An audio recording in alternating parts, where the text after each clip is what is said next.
So then I would ask her about some questions about any sort of cardiovascular symptoms she might be experiencing, so related to like orthostatic hypotension.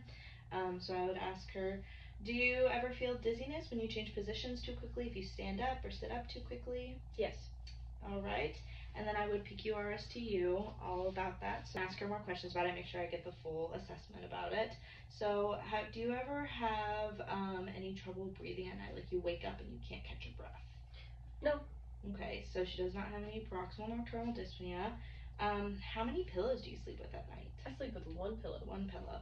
So I'm asking her this question to check for orthopnea, which is where she has trouble breathing if she lays flat. If she uses a lot of pillows, then I would ask some more questions about if she has any trouble breathing when she's laying flat down or anything like that. Have you had any shortness of breath lately? No. No shortness of breath. How about any leg cramps? No leg cramps. Have you ever felt like any heart palpitations, like your heart was beating out of your chest? Yes. Yes, so I would PQRSTU that again and get the full situation. Have you fainted in the past? No. So she has no syncope. I'm going to start on the actual physical assessment. So I'm going to check her circulation by having her pull down her lower eyelids and checking her conjunctiva. So hers are pink, so that's good. I would have her pull down her lower lip.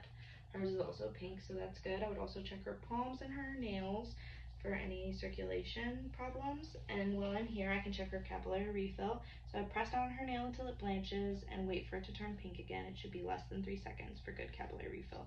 So hers is good. And then I would check her arms and her upper extremities for color, temperature, just anything abnormal. So she has normal temperature, normal color. She has no cyanosis, no pallor. So that's all good. So then I would ask her if I can expose her chest. So do you mind if I expose her chest real quick? That's fine. So I would pull down her gown. I would try to keep her as covered as possible, and I would take a look if she has any pacemaker, if she has any incisions, dressings, scars, wounds, anything that I should know about. So she has nothing, so I'm going to go ahead and pull her gown back up. So I'm going to palpate the pulse points on her upper body, starting with her carotid. So I'm going to have her turn to the left. I'm going to palpate on her left side. And then I'm going to do the same thing on the right. All right.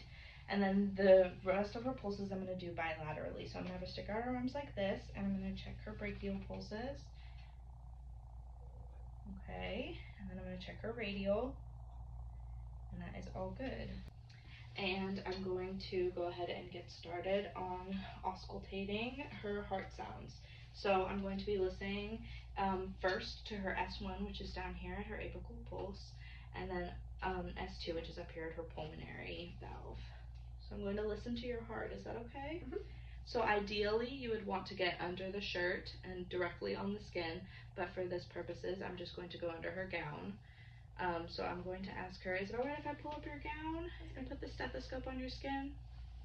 So I'm going to pull up her gown.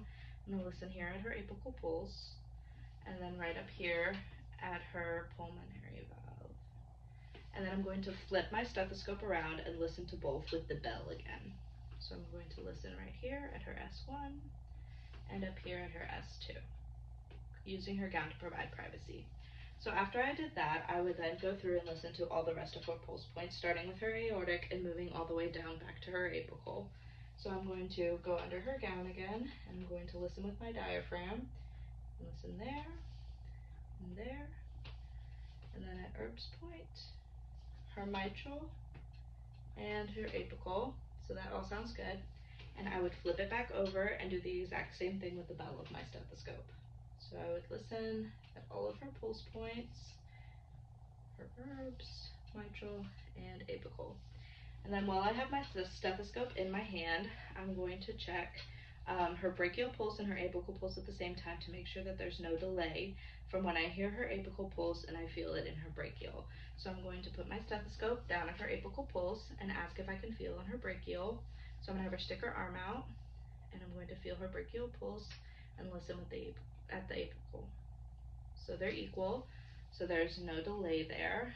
So then I'm going to flip my stethoscope back around and use the bell of my stethoscope to listen at her carotid or her jugular, and I'm listening with the bell of my stethoscope for bruits. So a whooshing noise, it should be silent. So I'm going to listen on both sides. And the other side. And that all sounds good. So after I'm done auscultating, I'm going to check for jugular vein distension on her neck. So she's going to want to be in semi-fowlers, which she already is, so 30 to 45 degree angle. And I'm going to have her turn to her left side, and I'm going to check to see if her jugular vein is distended anyway, so poking out of her neck. So hers is fine. I'm going to check on the other side now too, and hers is fine. So she has no jugular vein distension.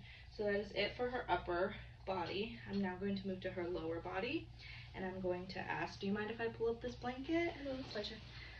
So for her lower extremities, I'm going to be looking at her legs. I'm going to be feeling for temperature. I'm going to be looking at color. I'm going to be looking for any redness or swelling. So right now I'm looking for signs of edema or DVT, deep vein thrombosis. And so I'm going to ask her, have you had any pain in your lower calf, the back of your calf? No. All right, so she doesn't seem to be showing any signs of DVT. Her color is normal. Her temperature is normal. So I'm going to now check her lower pulses. So I'm going to come around here and check both of her tibialis pulses at the same time, bilaterally for equality.